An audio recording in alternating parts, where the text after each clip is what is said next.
সুপ্রিয় দর্শক, আপনাদের সকলকে আমন্ত্রণ জানাচ্ছি বৈশাখী টেলিভিশনের স্বাস্থ্য বিষয়ক নিয়মিত আয়োজন বৈশাখী হেলথের আজকের পর্বে। পুরো আয়োজন জুড়ে আপনাদের সাথে থাকছি আমি ডক্টর ইফা জান্নাত ইফা। দর্শক, কান পাকা বাংলাদেশের প্রেক্ষাপটে খুবই কমন একটি রোগ। কান থেকে পানি পড়ছে, পুঁজ পড়ছে, শুনতে সমস্যা হচ্ছে, দুর্গন্ধ হচ্ছে। এই ধরনের সমস্যাকে অনেকেই আসলে অবহেলা করেন, যাকে আমরা সাধারণ বাংলায় বলি কান পাকা। অনেকে আবার অপারেশনের ভয় পান।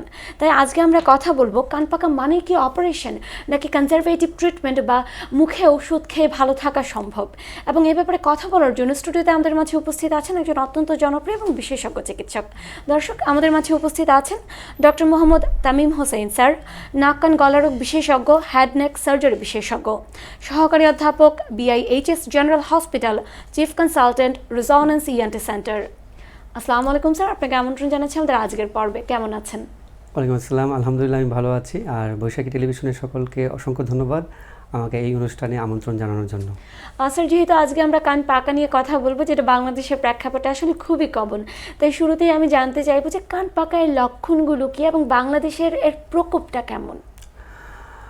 ধন্যবাদ সুন্দর একটি এবং সময় উপযোগী প্রশ্ন করার জন্য।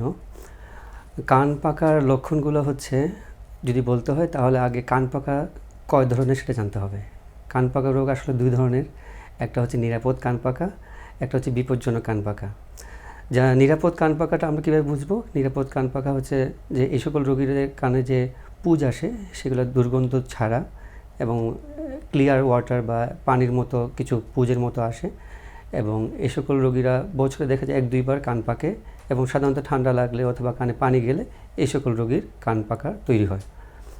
আরেকটা ধরন হচ্ছে বিপজ্জনক কান পাকা।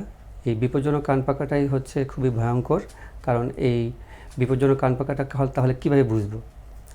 বিপজ্জনক কান পাকাটা হচ্ছে কানের যে পুঁজটা আসবে সেটা দুর্গন্ধযুক্ত, এবং পুঁজের সাথে অনেক সময় রক্ত আসে। এই পুঁজের কালারটা সবুজাভ হয়ে থাকে।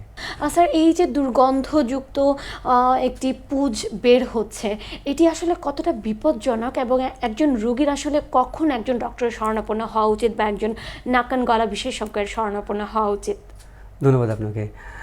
এই বিপজ্জনক কান পাকাটা কেন বিপজ্জনক? কারণ এই বিপজ্জনক কান পাকা যখন কান পাকে, সেটা পুঁজের পাশাপাশি কানের ভিতরে একটি মাংসপিণ্ডের তৈরি হয়, যেটাকে আমরা ডাক্তারের ভাষায় কোলেস্টিয়েটোমা বলি। এবং আমরা এটাকে রোগী যখন আসে তাদেরকে আমরা বলি যে আসলে এটা একটা কোলেস্টিটোমা না বা মাংসপিণ্ড নয়, এটা একটা অ্যাটম বম। কানের মধ্যে একটা অ্যাটম বম নিয়ে আপনি ঘুরতেছেন, তাই আমরা এটাকে বিপজ্জনক বলি। এবং আমি একটু আগেই বলেছি যে বিপজ্জনক কান পাকার লক্ষণ 3টি। যে এগুলো যখন তৈরি হবে তখনই আপনাদের আর সময় ক্ষেপণ না করে, যত্রতত্র কানে ড্রপ ব্যবহার না করে, খুব দ্রুত একজন বিশেষজ্ঞ নাক কান গলা ডাক্তারের শরণাপন্ন হওয়া উচিত। আচ্ছা স্যার, অনেক ক্ষেত্রে দেখা যাচ্ছে যে রোগীরা আসলে অবহেলা করছেন, ডক্টরের শরণাপন্ন হচ্ছেন না। তো এই যে তারা অবহেলা করছেন, এ থেকে আসলে কি ধরনের কমপ্লিকেশন হতে পারে বা কি ধরনের জটিলতা হতে পারে? খুব সুন্দর একটি প্রশ্ন করেছেন। অনেক রোগীরা আসলে সময় ক্ষেপণ করেন, এই বিপজ্জনক কান পাকা নিয়েও তারা ঘুরতে থাকেন, বসে থাকেন, সময় ক্ষেপণ করেন, অথবা ফার্মেসি অথবা অন্য কোনো ডাক্তারের কাছ থেকে ড্রপ ব্যবহার করে নিজেরা সুস্থ আছেন বলে অ্যাপারেন্টলি মনে করেন। এটা আসলে ঠিক না। যদি বিপজ্জনক কান পাকা হয়ে থাকে তাহলে যেটা সমস্যা হয়, যেটা কমপ্লিকেশন তৈরি হয়, সেটা খুবই আসলে ভয়ঙ্করভাবে হয়ে থাকে। কারণ হচ্ছে আমাদের এই যে কান, এই কানের পাশে ব্রেন, এই কান এবং ব্রেনের যে মাঝামাঝি একটা পাতলা আবরণ, যেটা বোনস, হাড় দিয়ে পৃথক থাকে।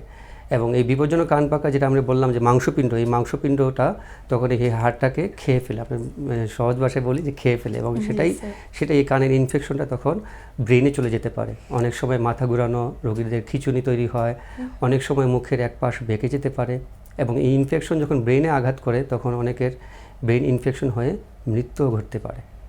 আচ্ছা, তার মানে স্যার, যদি আমরা আসলে এই কান পাকাটাকে অবহেলা করি বা সিমটোমেটিক ট্রিটমেন্ট করি, যে আমার উপসর্গগুলো এখন কিছুটা উপশম হয়েছে, একজন ফার্মেসি কাছ থেকে ঔষধ দিয়ে তাহলে মানে আমার এখন রোগ ভালো হয়ে গেছে, এই ধরনের ধারণা থেকে আমাদের বের হয়ে আসতে হবে এবং একজন বিশেষজ্ঞের শরণাপন্ন হতে হবে, তাহলেই আসলে সুস্থ থাকা সম্ভব।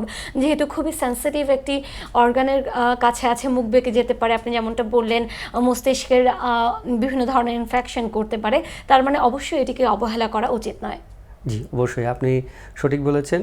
কখনোই বিপজ্জনক কান পাকাটা নিয়ে বসে থাকা উচিত নয়। খুব দ্রুত নাক কান গলা বিশেষজ্ঞ ডাক্তারের শরণাপন্ন হওয়া উচিত। এবং আরেকটি কথা আমি দর্শকদের জন্য বলতে চাই, অনেকে আসলে অপারেশনকে ভয় পান। অপারেশনকে ভয় পান কারণ তারা মনে করেন যে কানের অপারেশন মনে হয় কানটা কেটে ফেলা হবে, অথবা কানের এই অপারেশনের পরে অথবা সে আর শুনবে না। এটা আসলে এরকম না। আধুনিক চিকিৎসা বিজ্ঞানে এখন মাইক্রো ইয়ার সার্জারি, যেটাকে আমরা মাইক্রো ইয়ার সার্জারির মাধ্যমে কানের পিছনে খুব ছোট একটা ফুটো করে আমরা কানের ভিতরে মাইক্রোস্কোপের সাহায্যে সব দেখে ময়লাগুলো পরিষ্কার করে কানে পর্দা প্রতিস্থাপন করে দিয়ে আসতে পারি। এবং পাশাপাশি এই যে ময়লাটা দূর হয়ে গেল, রোগটা দূর হয়ে গেল। এবং অনেক সময় দেখা যায় বিপজ্জনক কান পাকা রোগীদের কানে হিয়ারিংটা অনেক ড্যামেজ হয়ে যায়। কিন্তু আপনি যদি এই কান পাকা নিয়ে বসে থাকেন তাহলে দিন দিন আপনার হিয়ারিংটা আরও চলে যাবে, আরও ক্ষতিগ্রস্ত হবে এবং একসময় আপনি বধির হয়ে যাবেন। তাই অপারেশনে ভয় না পেয়ে সঠিক সময়ে সঠিক চিকিৎসা নিয়ে সুস্থ থাকাটাই হচ্ছে বুদ্ধিমানের কাজ। স্যার আপনাকে ধন্যবাদ। স্যার এই ক্ষেত্রে আমি একটু জানতে চাইব যে অপারেশনটা নিয়ে, যেমনটা আপনি বলছিলেন যে বাংলাদেশের রোগীদের মাঝে আসলে একটা অপারেশন ভীতি আছে, তো আসলে সকল ক্ষেত্রেই কি অপারেশনের দরকার হয়? না, সকল ক্ষেত্রে অপারেশনের দরকার হয় না। দর্শকদের আশ্বস্ত করার জন্য আমি একটু বলতে চাই, যাদের নিরাপদ কান পাকা, আমি একটু আগেই বলেছিলাম যে নিরাপদ কান পাকা আলাদা। নিরাপদ কান পাকা রোগীদের ক্ষেত্রে অপারেশনের দরকার হয় না। অনেক সময় সাধারণ ঔষধ অথবা কানের ড্রপ দিয়ে তারা সুস্থ থাকতে পারেন। কিন্তু বিপজ্জনক কান পাকা রোগীদের ক্ষেত্রেই অপারেশনের প্রয়োজন হয়। আচ্ছা স্যার, এক্ষেত্রে আমি একটু জানতে চাইবো যে শিশুদের কান পাকা দেখা যাচ্ছে একটু কম বয়স্ক যারা মা বাবারা আসলে বুঝতে পারে না বাচ্চা খুব কান্না করছে, যখন এটা আসলে খুবই বিপজ্জনক পর্যায়ে চলে যায় তখন তারা আসলে নোটিস করেন, এটা কি আসলে কোনো জটিলতা করতে পারে কি না? এটা একটা সময়োপযোগী এবং খুবই গুরুত্বপূর্ণ প্রশ্ন করেছেন। শিশুদের যে কান পাকাটা, এটা আসলে অনেক সময় দেখা যায় বাচ্চাদের এডিনয়েড নামে যে রোগটা হয়, সেটা রোগটা থেকে বাচ্চাদের AOM যেটা বলি আমরা, অ্যাকুট অটাইটিস মিডিয়া, কানের ইনফেকশন, এই যে বারবার কানে ইনফেকশনের জন্য এই ইনফেকশনটাই পরবর্তীতে কান পাকা রোগে পরিণত হতে পারে। এবং এই সকল ক্ষেত্রে যদি আমরা প্রাথমিক অবস্থায় নাক কান গলা ডাক্তারের শরণাপন্ন হতে পারি, প্রাথমিক অবস্থায় যদি এডিনয়েডটা আমরা কন্ট্রোল করতে পারি, কানের ইনফেকশনটা যদি বারবার না হয়, তাহলেই পরবর্তীতে যে বিপজ্জনক কান পাকা রোগ অথবা কান ফুটো হয়ে যাওয়া, সেই রোগটা থেকে শিশুরা পরিত্রাণ পেতে পারে। স্যার আপনাকে অসংখ্য ধন্যবাদ আপনার শত ব্যস্ততার মাঝে আমাদের সময় দেওয়ার জন্য। আপনাকেও ধন্যবাদ। দর্শকদেরকেও বলবো, দর্শকদের জন্য আমার দুটি কথা বলতে চাই। সেটা হচ্ছে যে কখনোই কানে কাঠি অথবা কটন বাড অথবা মুরগির পালক ব্যবহার করবেন না। আল্লাহ তাআলা আমাদের কান এমনভাবে তৈরি করেছেন যে এটি নিজে নিজেই পরিষ্কার থাকে। আপনি যদি কান নিজের থেকে খোঁচান অথবা কানে যদি কটন বাড দেন, তাহলে অসতর্কতাবশত কানে পর্দা ফুটো হয়ে কান পাকা রোগ তৈরি হতে পারে। আর কানে যদি বিপজ্জনক বা দুর্গন্ধযুক্ত কান পাকা রোগ হয়ে থাকে, সেটা কখনোই লুকাবেন না। খুব দ্রুত একজন বিশেষজ্ঞ নাক কান গলা ডাক্তারের কাছে যাবেন। আপনি যদি সঠিক সময়ে শুরুতেই যদি নাক কান গলা ডাক্তারের কাছে যান, হয়তো বা এটা আপনার অপারেশন নাও লাগতে পারে। স্যার আপনাকে অসংখ্য ধন্যবাদ। ধন্যবাদ আপনাকে।